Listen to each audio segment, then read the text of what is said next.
we are coming to you to talk a little bit about layering those social emotional behavioral learning supports. And just to kind of start us off with introductions again, I know many of you join us each month for our Coffee Connects, which is fantastic. But I am Jill Gunther. I'm one of the social emotional behavioral learning specialists with Nebraska MTSS. And I serve regions 3 and 4, which is ESUs 1, 7, 8, and then 9, 10, 11, and 17. My background is speech language pathology and then special education leadership.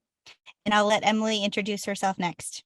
Thanks, Jill. Emily Arkfeld, social emotional behavioral learning specialist, currently serving Region 5, ESUs 13, 15, and 16.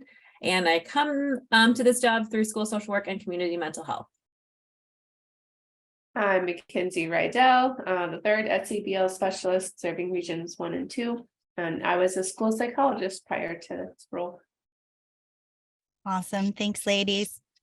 And then to get us started with our welcoming inclusion activity, we are just curious. We're ready for some nice weather, even though at least in the Omaha area, I hear that it's maybe supposed to snow tomorrow, which is no good. I'm ready for spring. But what are you most looking forward to this spring? Just go ahead and drop it in the chat. So again, just a reminder here, we like to give that reminder about our Padlet that we have available for you guys. So we have some different columns in there, some things that you hope to gain, some questions. We have all of our resources around our specific topic for the month, some different video resources, and then all of those previous Coffee Connects are also linked in there, that link to the YouTube channel. So that Padlet link is there, and the password is all caps MTSS. So what is SEBL? So that social emotional behavioral learning. So our definition here as that great reminder that it is that systematic process of fostering those social and emotional skills for students as well as adults, so that we in turn can create those safe, those supportive environments in order to get those positive behavioral as well as those mental health, positive behavioral and mental health outcomes. Our nice reminder here as well, those social emotional behavioral learning competencies. So we talk a lot about those, provide a lot of resources and information around those each month. That self-awareness, self-management, responsible decision-making, relationships, and social awareness. And we need all of those skills in order to have those positive behavioral values, expectations, be able to really be college, career, and community ready as well. So we do have that career and technical education site linked in there because it's just that nice reminder. We want all of those skills ultimately for our students. And then our web that we always like to share at the beginning as well, that really outlines each of those competencies and the skills that fall within. So we have, each of those competencies, some of those skills that we are targeting, and we're specifically really going to be talking about those layering SEBL supports and really thinking about those as we are talking about those as we're targeting those for the competencies and the skills that fall within. And then Emily's going to talk to us just a little bit about those essential elements, and then we'll really get into the layering of supports. Thanks, Jill. So hopefully you've heard our exciting news with the Nebraska MTSS that we have streamlined our 6 essential elements into 4 essential elements to just make things easier for our educators as they are working hard to do everything they can to support each other and to support our students.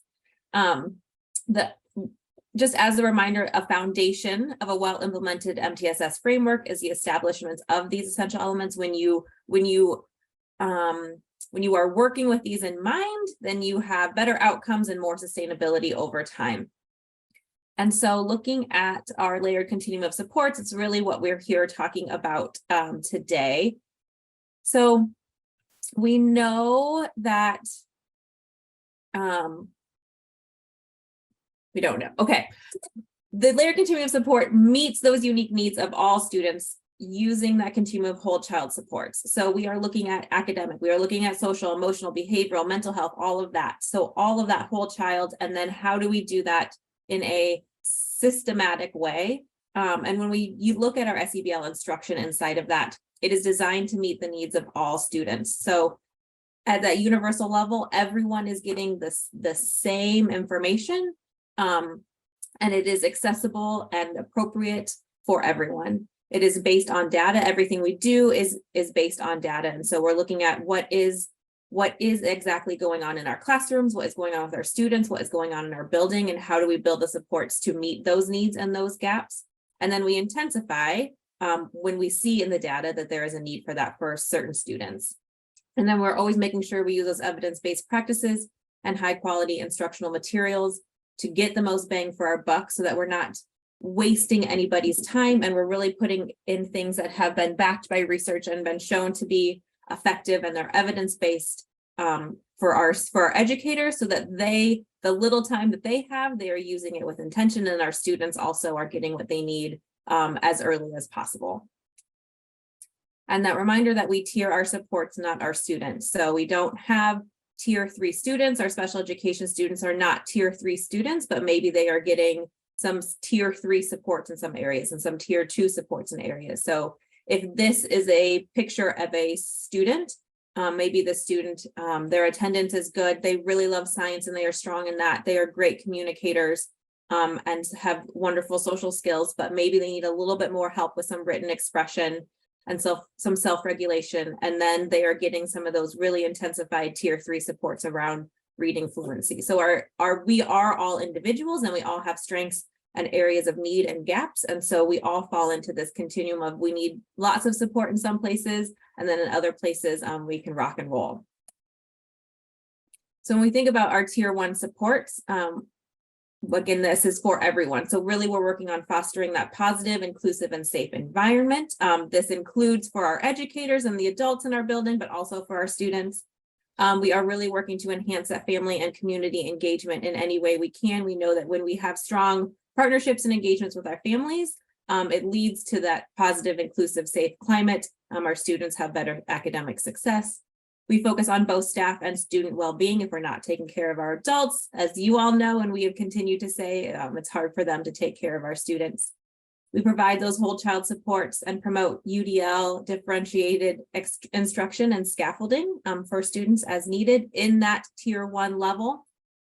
We ensure access to grade level standards and instruction for all students, and we have high expectations of them, and we try to hold them to those expectations. We use those evidence-based practices and high quality instructional materials, and we everything we do requires that data-based decision making. We can't just make decisions willy-nilly. We have to have some data to back up what we are doing. And this is we're not talking about tier 1 today, but we did want to just give that overview, and that's a reminder that we have talked about tier 1 in the past. You can go back and look at the Padlet, you can look at the recording of some of the Coffee Connects we have done around that. And then we have the integrating SEL into tier 1 Castle School Guide resource for you as well, if you want some of those just refreshers. But we do want to, again, hit on these powerful practices that we talked about in January, having our classroom values, routines, and procedures in place, engagement and opportunities to respond, encouraging the appropriate behavior, active supervision, physical environment, and continuum of response. And all of these happen in tier 1, but they can be intensified if they need to for some students. And then really just that reminder that everything we do is built on that foundation of relationships. And if we don't have relationships with our students, with our colleagues, with the staff in our building, it's going to be hard to do things in a sustainable way that has the greatest impact. And just a reminder also that we want to be inclusive. We have historically, in trying to do what we thought was best for students at the time, we have put some things in place that were more exclusionary, and we were really, really working towards that inclusion. How can we do things within the classroom, for all students? And that reminder that clear and consistent evidence inclusion provides benefits for students with and without disabilities. So all of our students, all of our adults in the building benefit when we are doing our supports, when we are educating, when we are focusing on social emotional behavioral learning, when we are doing that for all students, even with and without disabilities. So Moving into looking at how are we layering some of our supports. So we have shown you our data slide and our data table on every probably Coffee Connect if you've been with us for a while. So we are going to spare you that one today, but we do want to just give you the reminder that we need the data. And so here are just some of those things we are looking at. We're looking at office referral data, and that's not just like our kids being sent to the office. Is this an ODR? We also need to look at our kids asking to go down and talk to their dean, their principal, the secretary. Are they asking to go talk to the counselor, the social worker, the schools, any of those kinds of things? What are our kids, what is happening in our offices? Not just like the principal's office. Not that it's a bad thing to be there. Sometimes it's a good thing. Our kids do ask to go talk to them, and I think that's great. Looking at our universal screening data, if we're doing universal screener, that is a big piece of the puzzle. Our attendance data, the health office data, our nurses and our nurse paras have so much information about our kids. They're going in there for a tummy ache, and our nurses know that it is this other wide array of things that is going on. What's going on with our kids academically. And then we really also want to make sure that our kids, our staff, our parents, our families and caregivers know that they can also make requests. They can nominate a student for some extra support. And so here are we have some examples linked in here, the staff and family request, and the referral form examples has all three of these requests in one, and that's from the Wisconsin Department of Public Instruction. Pupil instruction, probably not public instruction. And then just thinking about, some of these quotes are just things that might lead students to want to request. I don't think my teachers understand my needs and I don't want to be in class. I need some extra support around this. Parents, they don't want to go to school. It's a struggle to get there every morning. The student seems positive, but tends to shut down when tasks are too difficult. So if individuals are seeing these things happening, whether that's a student, a family, or a staff or a teacher, being able to request that maybe we send in a nomination. We talk about this a little bit further. Because we know that when a flower doesn't bloom, we had some people talk about their gardens here this morning. When a flower doesn't bloom, you fix the environment in which it grows, not the flower. And we really like this quote, and I think we come back to it a lot. We are so quick to do different things for our students and for humans than we would do for other things. And so really focusing on how can we help support the student in the environment or a new environment instead of telling the kid that they are wrong and that they need to be fixed. So we're talking about our tier 2 and tier 3. The purpose is really to build the systems that support the adults as they work to strengthen the youth social, emotional, behavioral competencies so they can succeed in the core and that universal tier 1 level. Really, we are focusing on enhancing the capacity of adults to address those unmet needs. This goes back to the fact that our students or our supports are tiered, not our students. And so really, how are we helping build that capacity of the adults, giving them the resources and the support they need that they can in turn provide those supports for the students. And educators are doing these. They are putting things in place. They are supporting kiddos in their classroom. And that is fantastic. And we want them to continue to do that. But we want to make sure we're doing it in a systematic way so that everyone knows what's going on, what is happening with this kid, what supports are they getting. And then when we do it systematically, we know how these kids are receiving their support, what number of kids are receiving support, how many are responding to that. Are we doing it right? Are we doing it with fidelity? And then we know our criteria for layering up and down. So great, encourage these educators to keep doing what's in the best interest of their kids. Let's just do it systematically to make sure, again, that we are getting the most bang for our buck in the work that we are putting in. So moving to those tier 2 targeted, these are some of our students. We are using evidence-based practices. We have talked about that. We are responding to specific skills. So again, using that data to identify what are our needs, what are our gaps, what are those specific things we need to be targeting. Again, providing those whole child supports. Sometimes we're just intensifying what's happening at tier 1. And so maybe we are, we're working on relationships. So we're just intensifying that relationship building a little bit more intensively, not intensively, and targeted in those tier 2. Everything is backed by data. We are always problem solving around that.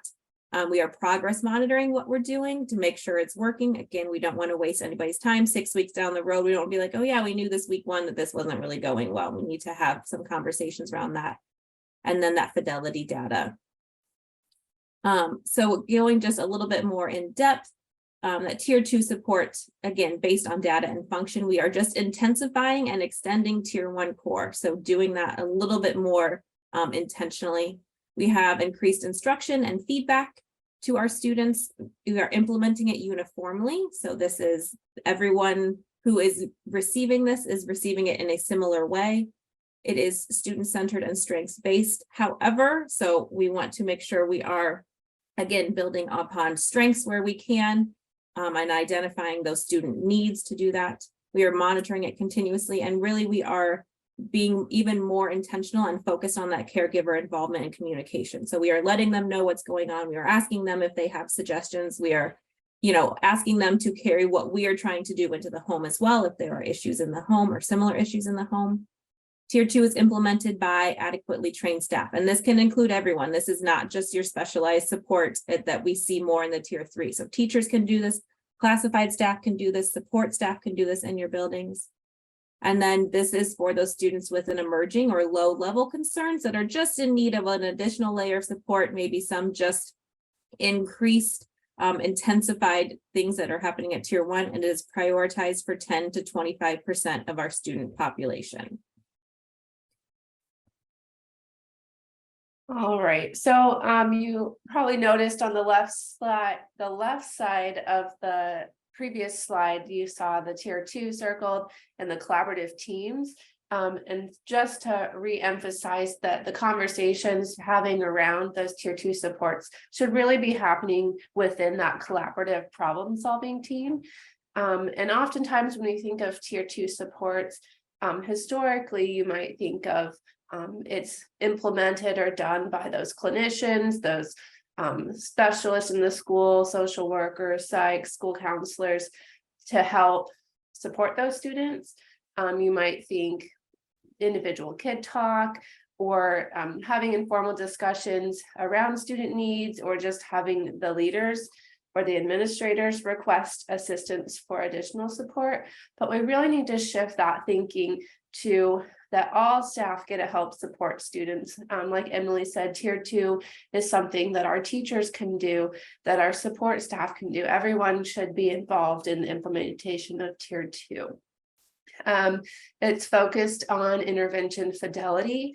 Instead of individual kid talks, we probably shouldn't be talking about specific students very extensively within these tier 2 conversations, because we want to be doing systematic interventions to support multiple students within the same intervention.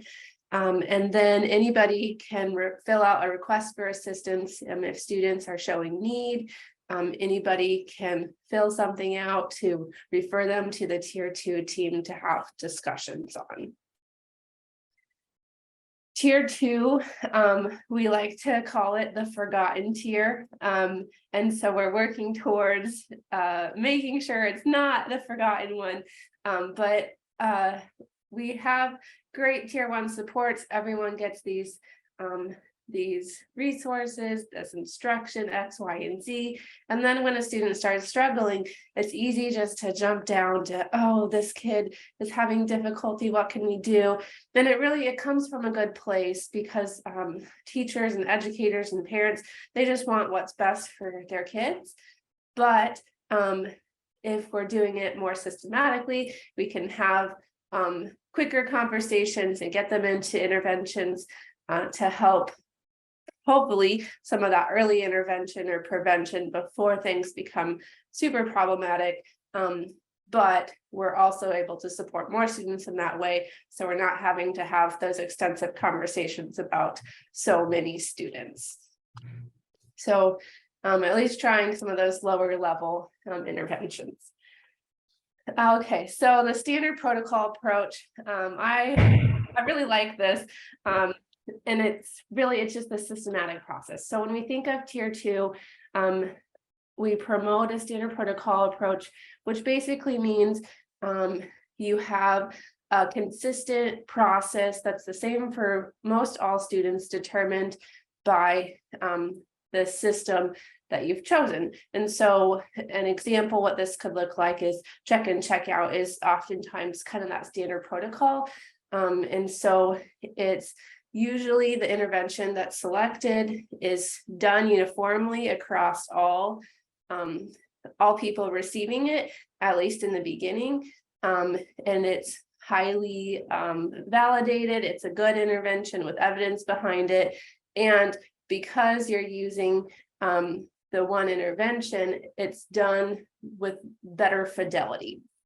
So I really like analogies. So an analogy of what this could look like in the medical field is a health clinic is noticing a lot of people are calling in with concerns on cough and some of those symptoms. So instead of having an appointment for every single person that calls in for a cough or some like flu symptoms, they might come together and have a conversation on what can we do to send out, or like a tier 2 intervention, send out information to help prevent some of these things from worsening.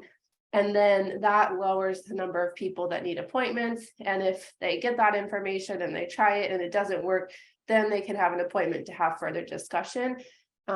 Same with our students. If we see that they might have some of those lower level concerns, you might do some of those lower lift interventions, support them, support multiple people in a lower capacity, and hopefully you can catch some of those needs before having to have those further more intensified interventions. But as we know, some students and a few students will need that tier 3 support. And so when we think of tier 3, we think of evidence-based individualized instruction. So really thinking student-centered, based on what they need to address those skill gaps. Hopefully you're trying to promote that acceleration of learning those skills, and always based on data, using data to progress monitor to help make decisions on whether or not the intervention is effective, to continue it, to further intensify it, or to layer it down. And this goes on top of those tier 1 and tier 2 supports. It's not something we do, I guess, in the silo. You want it to build on top of, in addition to what you're already doing to support them. And it's not to delay a referral process if a student is suspected of having a disability.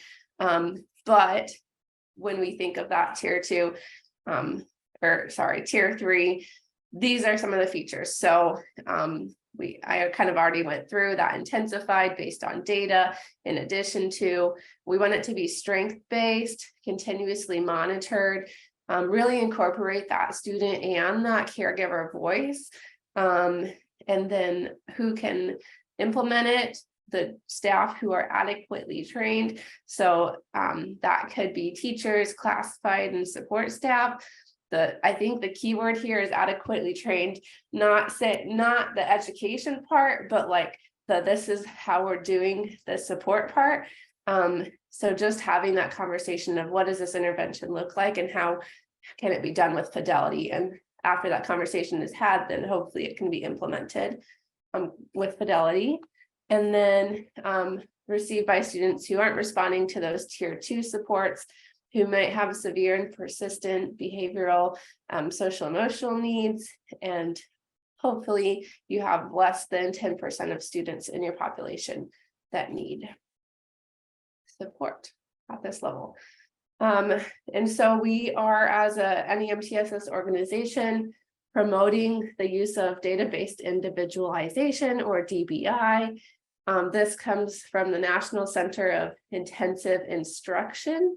And really the process is very similar to problem-solving process, and can be seen almost in one with that tier 3. So not separate, but kind of that same process. So DBI is a technical term for what many good teachers naturally do through the problem-solving process.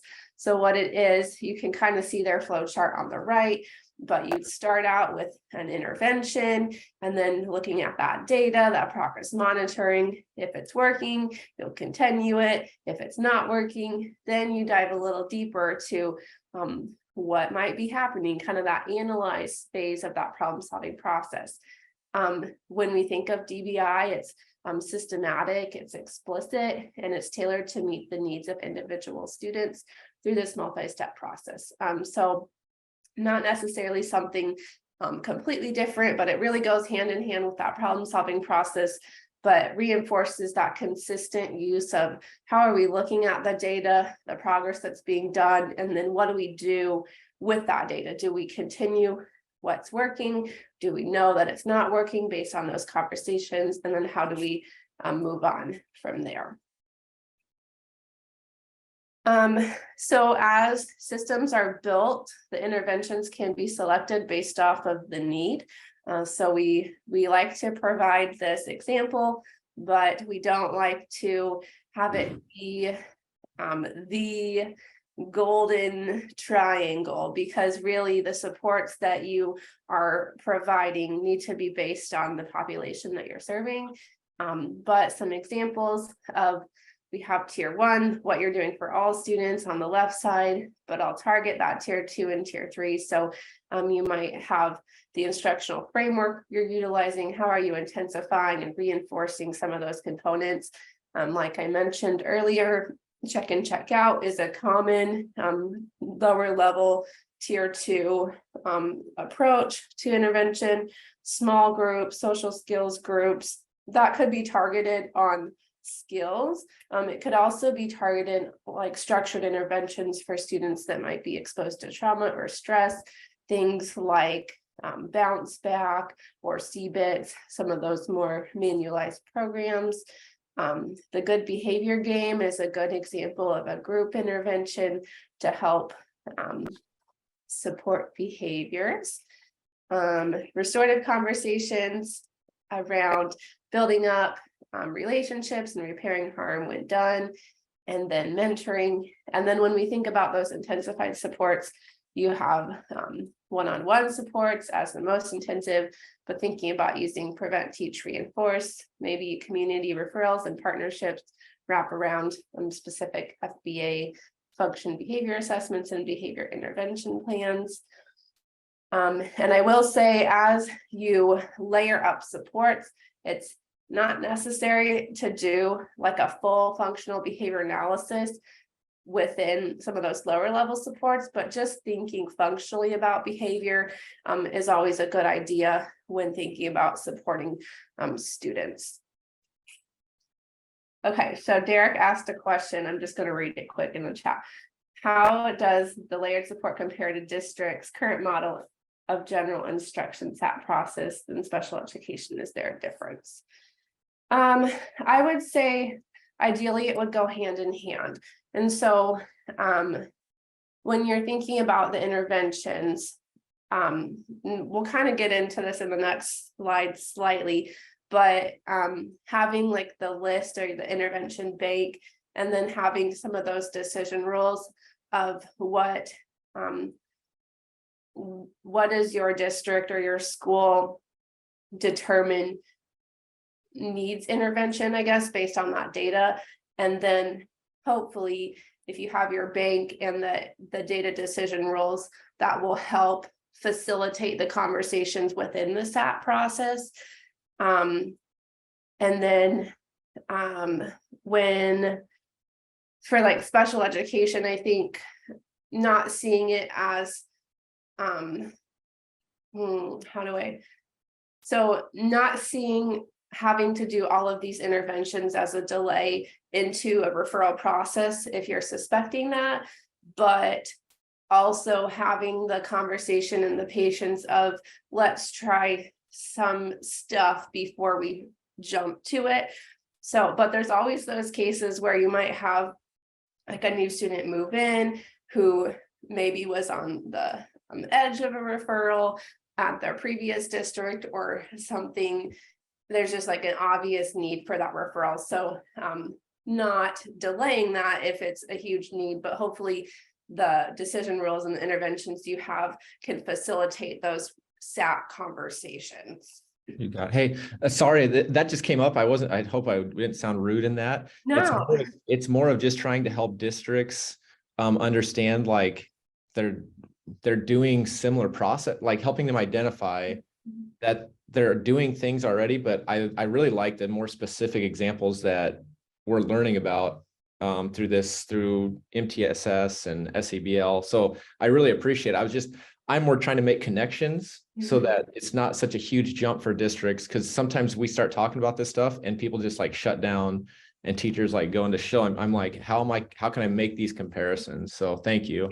Yeah. And Emily's had a slide earlier, the pushing supports in the triangle. I like when that slide comes up, just talking about like what is going on already. Because a lot of times you might have a teacher doing a lunch group and people having those problem solving conversations, maybe within their team meetings, but it's not relayed to the people who might be doing the SAT meetings. And so like what supports are you providing that could be done more systematically or communicated out more widely, so a teacher might know, okay, this student's getting this support, or the specialist knows that the grade level team is doing X, Y, and Z for the student. And then it can also help build up those skills from that clinician voice of that function-based thinking, or thinking just like bringing in multiple perspectives within that problem-solving team. But yeah, I agree. I think it's daunting to think about it, but so many people are already doing bits and pieces, and then putting it all together to make the big picture is where the struggle is, but where the bang for your buck is too.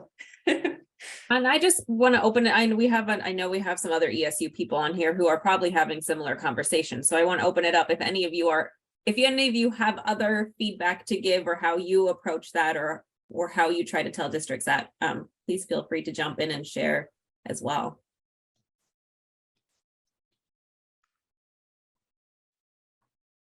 I tend to generally speak the same way that Mackenzie just spoke about it, that we heard, and sometimes it hits and sometimes it doesn't. I feel like it's just a really big ongoing process, but I work really hard to make sure I'm framing the conversation as this isn't different than what we're already doing, whether you're talking about SAT, whether you're talking about MTSS, whether you're talking about this, that, the other. It is a framework for supports for students, and whether you call it RTI, SAT, whatever alphabet soup, it's still the same thing. It's centered around database decision making and problem solving, which you already are typically in districts pretty fluent with on the academic side, right? We could be better maybe, or more efficient with it, but we've got those things in place. It's a lot easier. But when we dip our toe in that behavioral SEBL mental health world, that's where it just seems to be this like, we have 13 eyes and are the color purple when we're having the conversation. So I echo the challenge of the conversation. I think it's everywhere. And I don't want to speak for Megan, but I know she does much of the exact same stuff when she's out in the schools, and just trying to show them that it's not an addition, it's taking what they're doing and making sense of it in this framework, and continuous improvement, all of it together. So a lot of conversations, a lot of almost like misunderstanding, like you're trying to make us do one more thing. And so just talking through that, I think is a big part of it. There's a comment in the chat about generally the SAT focuses more on single students at a time, which leads to skipping those tier 2 supports and going straight to individual plans.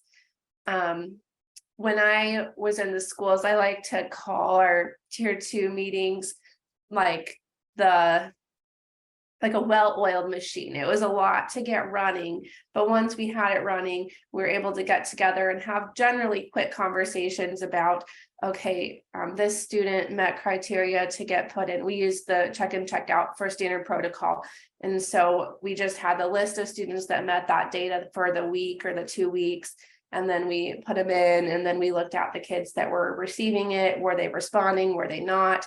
If they weren't, then we either put them into a social group, or we layered up some of those supports, maybe specifically to having more check-ins or some like adapting what we were doing. And so it was a quick conversation where we could talk about all of the students receiving those tier 2 supports.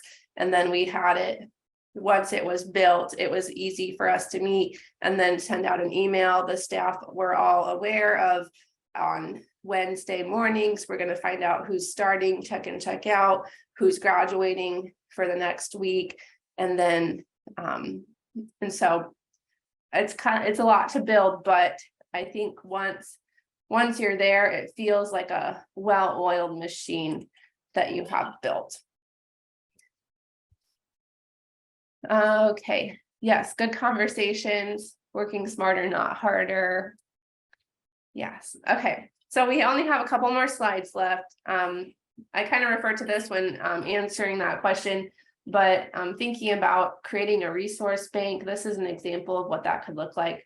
And so listing out the different interventions you have, how many people are trained to do those interventions, and then how much time it might take, where it's going to be done, and then the resources you'll need for that intervention. And then when thinking about that function-based thinking, it's a good idea if you're able to think about the interventions you have and then what functions or what skills it really targets. And so this is an example from Castle, just about some of that need on the left, and then the examples of interventions and how it might meet some of those needs. We know check in, check out typically is really successful for those kids that need a little bit more attention, some of that attention-based, function-based with a peer or adult attention, whereas the other interventions might be more successful for other functions. We shared this at our last Coffee Connect, but again, resharing is always good. So this is an example of a tier 2 and tier 3 tracking form. And so what it is you just put in the number of students receiving, the number of students that are responding, and then who are exiting. And it kind of gives you that systems perspective within those tier 2 conversations of how many students are we serving in tier 2, and then is it working? And if we're seeing not a lot of students responding, that might lead to conversations around fidelity. Is intervention being done as it's intended? Because now we're using all these resources, but we're not seeing the results that we want. And so it might lead to some retraining or some fidelity checks, or maybe the intervention that we selected just isn't the right fit for what we're hoping to get out of it. So there's a link there. I think that link is also in the Padlet. And then just an example that works smarter, not harder. And so daily progress report, often used for check in, check out. There's a link above. But this is the way we are collecting data. It's not necessarily an intervention, but just how are we collecting data on the intervention. But so for example, this would be that lower level tier 2, receive that extra feedback throughout the day. But then on the next slide, if the student isn't showing success, you might have them in a social group, you might be teaching specific skills. And so instead of taking this whole new approach to how are we collecting data on if this social group is effective, you might add in some of those specific skills you're working on in the group within that progress report that was used for the check in, check out. And so instead of in general having those conversations around were you safe, respectful, and responsible, you might specifically have conversations around, or did you walk to class and keep your hands to yourself, which would be a skill that they're targeting in that social group. And then on the next slide, if you layer up to a behavior plan, you can also try to weave that into this same progress report by putting those specific skills again into the same form. And so when talking about being respectful, the student will hold up their card and indicate needing a break, and that would be the replacement behavior that's written within the individualized plan. And so it's not creating another document or another special thing to collect the data that's completely different than what everyone else is doing, but trying to make it a little easier, a little bit more systematic for that data collection process. So just an example, not necessarily end all be all. It might not work for every single intervention, but something that you could consider if you're doing something similar to check and check out, and then layering your supports. And then this last slide is just a bunch of links here to websites that have program comparisons based on data or certain requirements. There's a lot of them here. And so you've probably heard of some like What Works Clearinghouse, Evidence-Based Interventions, Missouri. I really like this Colorado Mental Health Literacy Bank. It's kind of like the Nebraska NeMTSS program comparison tool. But there is a lot of stuff on there, and you can filter based on tier and need and all of that fancy stuff. So those are all linked in the Padlet, but also linked on the slides. And then our regional lead team has created these webinars on explicit instruction, flexible grouping, positive constructive feedback, and active engagement. And so those are linked within the underlines there, and they're working on the database decision-making one that will be coming out soon. So if you have other questions, you're more than welcome to ask. And if you could do the exit ticket, we'd love to hear any feedback you have for the sessions. And our optimistic closure is, what is one area in which you want to grow? And I totally missed a conversation that happened in the chat, but you all are great at facilitating conversations. And I thank you. I really do thank you guys for, Derek, for asking the question and for conversation. That was what our hope for these Coffee Connects would be, is that sharing of what is happening and what are you seeing and what are you maybe needing some support with, and how can you guys support each other. And so I appreciate that. And I hope that the more the same people start coming, we have some more confidence in asking some of those questions and supporting one another. So I really do appreciate that, and making the connections. And Robert had some, yes, I'll connect you with this. And it's just so great to see. So I appreciate it on this morning. Yeah, so lots of just continuous improvement, connecting to what we're already doing, continuously building that system. We're doing a lot of things for students. So just continuously systematizing it, help districts see NeMTSS is not another thing. Yes, all great things. And hopefully as we continue with that coherence work, we start seeing the connections being made at that higher level with the continuous improvement plans and the 5-year cycles and all of that. Hopefully we start seeing stuff come together. So, well, here's our contact information if you have questions. I don't know if Rob and Derek connected on their emails, but you can definitely feel free to email each other with questions. You can add it to the Padlet too. I think you all have access to add things to the Padlet. So if there's specific questions or any resources you want to add, you're more than welcome to do that. So that's all we have for you. And thank you. Have a great Wednesday. Happy National Social Emotional Learning Day today.